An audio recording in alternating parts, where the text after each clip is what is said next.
I wanted to ask, how does the Big Bang Theory relate to Hinduism and its creation story? Now, you see, you must understand Hinduism in two ways. First, there is a narrative Hinduism, it's colorful storytelling. Look, we all love stories. Suppose I did philosophy, you'll fall asleep on me now. If I did you a story of Ganesh, you oh, we love this chap. Straight we relate. We all like stories. We are human, and we like human kind of aspect. So even philosophy on its own is very dry and boring, and the Hindus are very good at storytelling. We love storytelling. So lots of colorful stories have sprung up around Hinduism. Don't underestimate them or undervalue them. The reason why most of you are here today, I'm telling you, is because your grandparents, your parents did you these lovely stories of Hanuman and Ganesh. And that's, yeah, good stuff. And that has pulled you. See, it's done its work. But now you are at university, so you must grow up and say, are these for real? Are these for real? So this is where, if you like, you need to grow up, if I can use the word. Stories are a wonderful way of attracting you, making religion accessible and digestible. But a time comes when you must grow up. So storytelling is a marvelous, colorful way of presenting Hinduism, and we are very good storytellers. We've got 18 Mahapurans. Puran means legendary stories, not 1, 18. The amount of legendary stories we have got, we can fill up this whole lecture room.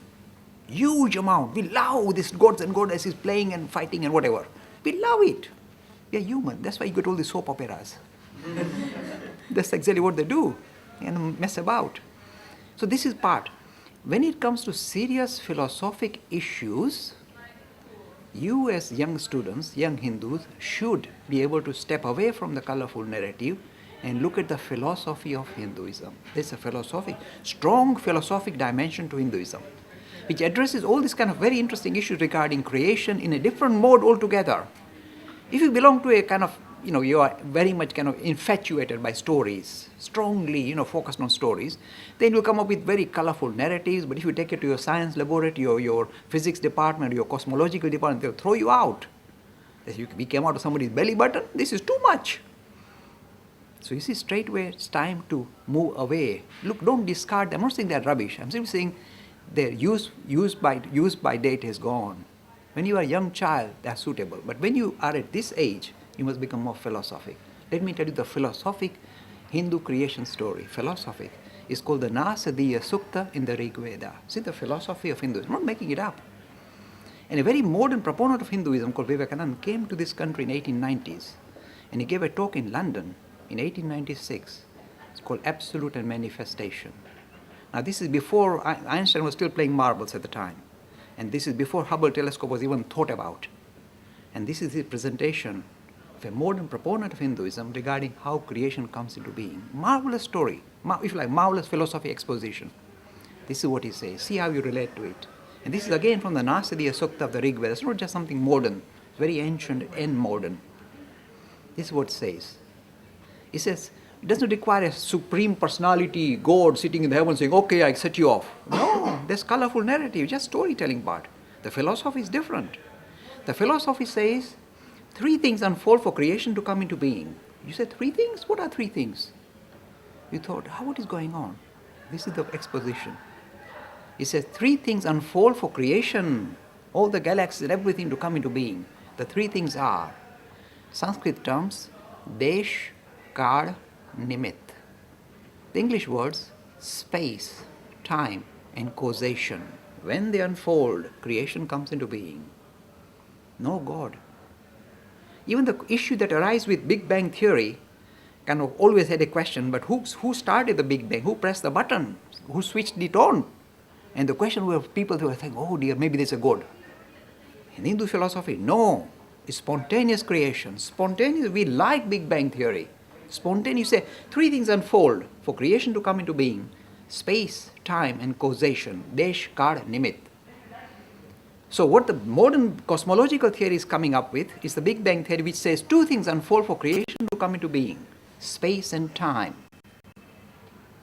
And they found, how did they find it? Look, you are basically, more kind of biology oriented. So let me give you a bit of physics. They sent out a Hubble telescope in outer space, which was able to record all the galaxies and what their positions and their movements were all about. And they suddenly discovered some magical thing. In every direction they look, the galaxies seem to be moving away from us. All the galaxies seem to be moving away. And the further they were, the faster they were moving away. It's like magic. In every direction you look, all the galaxies moving away. So that's why don't we run the film backwards? They all come together. And this is how they found the Big Bang Theory. They say 13.7, if they can quantify it, 13.7 billion years ago, if you run the film backwards, there'll be boom, creation.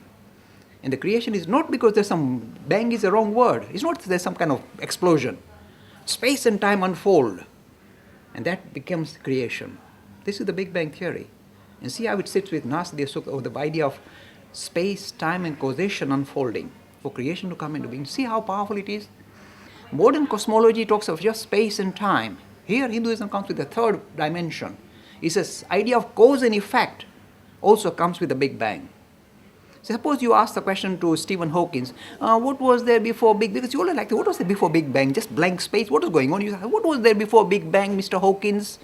He said, don't ask the silly question. It is the question is irrelevant because there is no time. So you can ask what was there before. Time started with the Big Bang. The question still arose, who switched it on?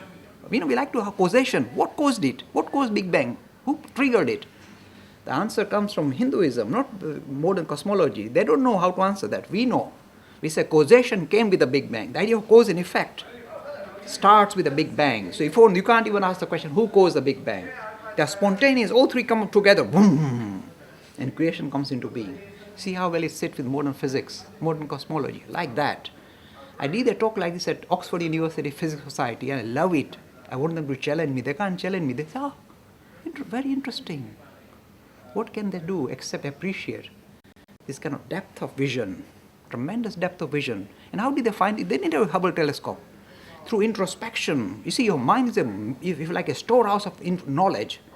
If you can just dig into your own, it's a thought experiment if you like, and you can really suss out how this creation come into being. That's how the Hindus came across this idea. The Nasadiya Sukta is the beautiful, one of the most exciting hymns of the Rig Veda. Every philosopher has come across it, bowed his head and said, this is the supreme, because it doesn't require a God. He says, God, this is spontaneous creation. We like that.